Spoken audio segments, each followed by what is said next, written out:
Proportional idea.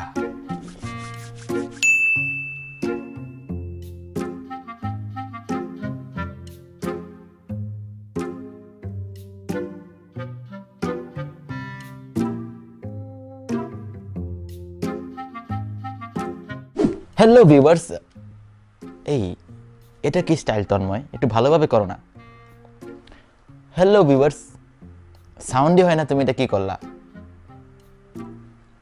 Hello viewers, কেমন আছেন সবাই? আশা করি সবাই অনেক ভালো আছেন। স্বাগতম জানাচ্ছি another episode of learn Chinese in Bangla.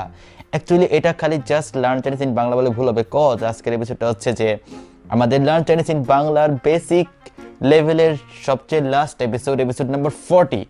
So আজকের এপিসোডে আমরা শিখব how to use how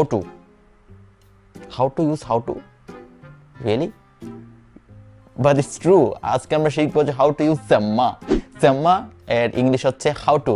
so basically আজকে আমরা শিখবো how to use how to. তাহলে কথা এই সেম ডায়লগ হয়ে যাচ্ছে, কথা এত বাড়ায় বলি তারপরে বলতে হয় কথা না বাড়িয়ে শুরু করা যাক।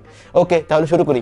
তো ভিউয়ার্স, আজকে যেহেতু সবচেয়ে last episode of basic level in learn Chinese in Bangla, so আজকের এপিসোডটা আমি খুব ইজিলি শেষ করার জন্য ট্রাই করবো, যেন আপনাদের মাথার উপরে খুব একটা চাপ না লাগে। সো আমরা zenme মানে হচ্ছে হাউ টু, কিভাবে। তো এই zenme যে রুলসটা সেটা হচ্ছে যে zenme আমরা সাবজেক্টের পরে ইউজ করতে পারি। যদি আমরা সাবজেক্ট না ইউজ করি তাহলে আমরা zenme দিয়ে শুরু করতে পারি। zenme, তারপরে ভার্ব, তারপরে হচ্ছে অবজেক্ট। সো থিওরির পরে কি আসে? থিওরির পরে আসে উদাহরণ। সো আমরা এখন কতগুলো উদাহরণে চলে যাব। তো উদাহরণে গেলে ফার্স্টে বলা যায় যে আমি যদি এখন বলি যে হাউ টু গো দেয়ার, ওকে, অথবা আপনি যদি কোনো একটা সাবজেক্ট লাগান যে তুমি কিভাবে ওই জায়গাতে যাও, how you go there. So মনে রাখতে হবে যে সাবজেক্ট যদি থাকে তাহলে সাবজেক্টটাকে আগে নিয়ে আসতে হবে, zenmeর আগে, zenmeর পরে না। কিন্তু zenmeর পরে যাবে কি? zenmeর পরে যাবে ভার্ব। ওখানে কেমনভাবে যাও, এখানে কিন্তু কোনো সাবজেক্ট নাই, তুমি নাকি আপনি নাকি সে নাকি মামা, কোনো সাবজেক্ট নাই। কিন্তু এখানে আমরা সাবজেক্ট ছাড়া আমরা বলেছি, বাট যদি আপনি সাবজেক্ট বলতে চান তাহলে যেমন বলেন যে তুমি ওখানে কেমনভাবে যাও, তাহলে আপনি কিন্তু সাবজেক্টটাকে সামনে দিকে নিয়ে আসবেন। সো আমরা সাবজেক্টটা দিয়ে আমরা ব্যবহার করি, তারপর আমরা সাবজেক্ট ছাড়া শিখবো। তো যদি আমি এখন সাবজেক্ট দিয়ে বলি যে তুমি ওখানে কেমনভাবে যাও, কিভাবে যেহেতু আছে তাই আমরা এখন zenme রুলস অনুযায়ী ফার্স্ট নিয়ে আসবো সাবজেক্ট। তুমি হচ্ছে নি, তারপরে zenme, নি zenme। দুইটা থার্ড টোন একসঙ্গে থাকলে কি হয়?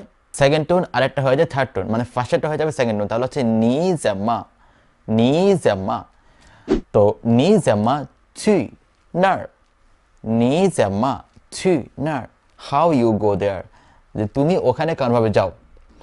আপনি চাইলে এখানে সাবজেক্টটা ছাড়াও ব্যবহার করতে পারেন যে zenme去哪儿, যে কিভাবে ওখানে যায় অথবা কিভাবে ওখানে যাওয়া যায়।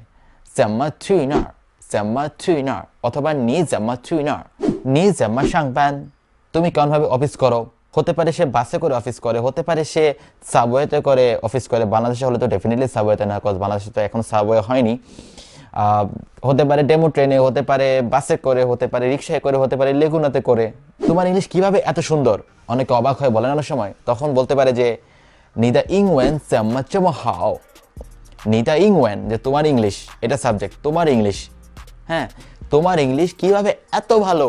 নি দা ইংওয়েন zenme这么好, নি দা ইংওয়েন zenme这么好। ঠিক সেম ভাবে আপনি বলতে পারেন যে নি দা জংওয়েন zenme这么好, তোমার চাইনিজ কেমনভাবে এত ভালো। যদি আমি এখন বলি যে তোমার বাংলা কেমনভাবে এত ভালো, তাহলে এটা কি হবে? আমি এটা বলবো না, এটা আপনারা আমাকে কমেন্ট সেকশনে জানাবেন যে তোমার বাংলা এত ভালো কিভাবে, বা তোমার বাংলা কিভাবে এত ভালো, এইটার চাইনিজটা কী হবে আমাকে কমেন্ট সেকশনে লিখে জানান, দেখি কজন পারে।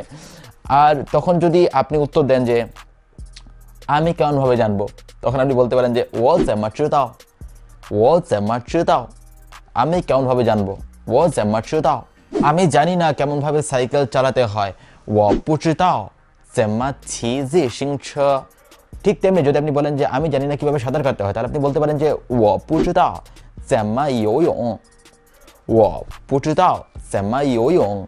বা আপনি বলতে পারেন যে আমি জানি কিভাবে সাঁতার কাটতে হয়,我知道怎么游泳,我知道怎么游泳। তো আপনি এই zenmeটাকে আর অনেকভাবে ব্যবহার করতে পারেন। যদি আপনি বলতে চান যে আপেলটা কেমনভাবে খাবো, 苹果怎么吃, 苹果 আপেলটা কিভাবে খাবো, 苹果怎么吃, 怎么做 how to do, zěnme how to go. So এই সব কিছুই হচ্ছে আপনার হাউ টু দিয়ে আমরা প্রকাশ করতে পারি এই যেগুলো টাইপের সেন্টেন্সগুলো আছে। সো আপনারা কি মনে করছেন যে zěnmeর এই এপিসোডটা খুব কঠিন?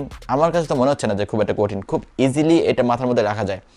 সো আশা করি যে zěnme নিয়ে আপনাদের বুঝতে কোনো রকম সমস্যা হয়নি। সো আমি যদি আপনাদেরকে আরেকটা কোশ্চেন করি যে হাউ টু লার্ন চাইনিজ, যে চাইনিজ কীভাবে শিখতে হয়, হাউ টু লার্ন চাইনিজ, তখন ওইটাকে আমরা চাইনিজে কেমনভাবে বলতে পারি, এটা আমাকে প্লিজ কমেন্ট সেকশনে আপনারা জানাবেন। আমি আপনাদের উত্তর দেখবো। আমি যদি আপনারা কেউ ভুল করে থাকেন তাহলে আমি আপনাদেরকে সঠিক করে দিব। তো ভিউয়ার্স, এই ছিল আমাদের আজকের এপিসোড। সো লং টাইম আপনাদের সঙ্গে বেসিক লেভেলটা করতে পেরে আমার কাছে খুব ভালো লাগছে যে না অ্যাটলিস্ট বেসিক লেভেলটা শেষ করতে পেরেছি। যারা স্পোকেন চাইনিজ অথবা যারা মোটামুটি চাইনিজের বেসিক লেভেলের সম্বন্ধে জানতে চান তাদের কাছে আশা করি এই এপিসোডগুলো অনেক বেশি হেল্পফুল ছিল। যদিও আমি এখনও শিখাইনি যে how to right Chinese characters, এটা হচ্ছে আমার নিউ ইয়ারের একটা প্ল্যান যে আমি ইনশাল্লাহ 2019 সালে আমি আপনাদেরকে দেখাবো যে how to right Chinese characters. ওই এপিসোডে আমরা এখনও ঢুকিনি। এবং তার সঙ্গে how to right Chinese character এবং হচ্ছে নানান সফটওয়্যারের ব্যাপার স্যাপার, চাইনিজ ল্যাঙ্গুয়েজের সঙ্গে কানেক্টেড নানান ধরনের ইউটিউব চ্যানেল, নানান ধরনের সাজেশন এবং scholarship, HSK, a lot of content regarding Chinese language is coming, are coming on 2019. So I hope that সবার কাছে অনেক অনেক অনেক বেশি ভালো লাগবে। So be connected, stay connected and take care of your health. We will meet very soon.